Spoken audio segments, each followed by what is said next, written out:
Today, we're going to dig into some of the world's oldest stories to get a handle on our most modern problems. We're going to look at these timeless patterns of deception, manipulation, and the psychological traps that we all, at some point or another, fall right into. I know, it's a pretty bold question, right? But seriously, think about it. Phishing emails, toxic friends, that manipulative boss.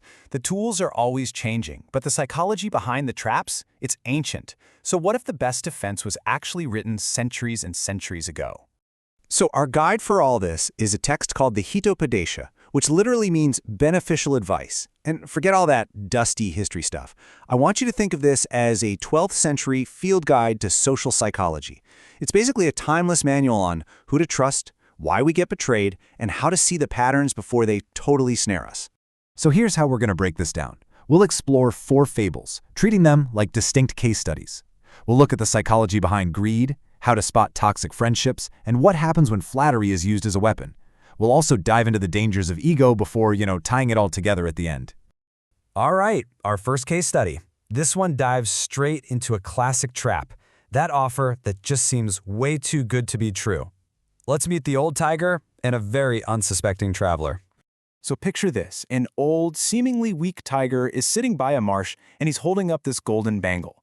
He calls out to someone passing by and he paints this whole picture of being a repentant sinner who just wants to do a good deed. He sounds pious, wise, and most importantly, harmless. And boom! Just like that, the trap is sprung. The traveler's desire for that gold completely silences his survival instinct. He just rationalizes all the danger away, wades into the mud, gets stuck, and, well, he becomes an easy meal. It's a brutal lesson, for sure, but a very effective one. So, what exactly happened here psychologically?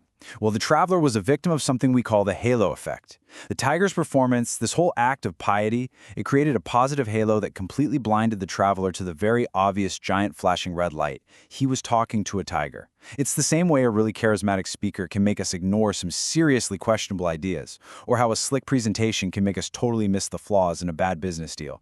But what's really fascinating here is the tiger's method. This wasn't just a random act of violence, it was a calculated 4-step process. Predatory grooming. First, you feign weakness, so you don't seem like a threat. Then, you build false trust using moral language. You wait for your target to lower their defenses, and then you strike. Does that sound at all familiar? Okay, let's move on to our next case study. Now, the trap here isn't about greed. It's about something even more fundamental: the manipulation of our deep-seated need for connection, for friendship. In this story, a really naive deer befriends a cunning jackal, and in the process, he completely ignores the warnings from his longtime friend, a skeptical crow. The crow's advice is the absolute core wisdom of the story, a super clear warning against just trusting anyone. But of course, it falls on deaf ears. And what's so brilliant about this story is how it shows this clash between two totally different mindsets. On one side, you have the deer. He's the embodiment of agreeableness, way too trusting, super friendly. And on the other side, you've got the crow, who represents healthy skepticism and critical thinking. The jackal's entire strategy hinges on exploiting the deer's nature, while basically counting on him to blow off the crow. There's actually a name for the jackal's main tactic here: triangulation. It's a classic manipulation strategy where an outsider wedges themselves between two parties, in this case the deer and the crow, specifically to break their bond. By driving that wedge and isolating the victim, they make them way, way more vulnerable to their influence, and ultimately to harm. All right, on to our third case study. Here, the weapon of choice isn't a golden bangle or some fake friendship. It's something way more subtle: praise. So, a cat wants to eat these baby birds being guarded by an old blind vulture. He knows he can't win with brute force, so he uses deception instead. He tells the vulture he's a sworn vegetarian who has only come to learn from the vulture's great wisdom. Of course, the vulture's ego gets a nice stroking and his guard just comes crashing down. This is just a perfect example of affinity bias. We are literally wired to trust people who flatter us or who seem to share our values. The cat didn't just lie. He mirrored the vulture's own self-image as this wise old elder, and that flattery acted like a key, unlocking a door that logic would have and should have kept bolted shut. And this is the classic wolf in sheep's clothing playbook, right? The predator adopts the moral language of its target, claiming to be nonviolent or spiritual or totally harmless to build trust before exploiting it. And in this final, really cruel twist, the cat not only eats the chicks, but actually frames the innocent vulture, who is then killed by the other birds. Now our final case study. This one is probably the most psychologically complex. It really explores what happens when power is given to someone who is just deeply, deeply insecure. The story itself is incredibly short and just so powerful. A hermit uses his magical powers to protect a mouse, transforming it step by step into this mighty tiger.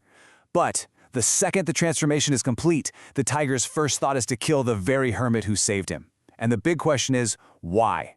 Well, the answer really lies in an inferiority complex. See, the hermit gave the mouse the body of a tiger, but he couldn't change its mind. On the inside, it was still just a mouse, fearful and insecure.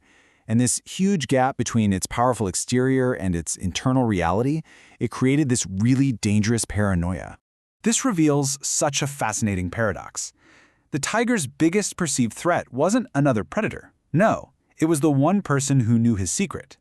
The hermit became a living, breathing reminder of his humble beginnings, a constant threat to his fragile new ego. So, to erase that history, he felt he had to erase his benefactor. So after digging into these 4 case studies, what's the big picture here? Let's try and connect the dots.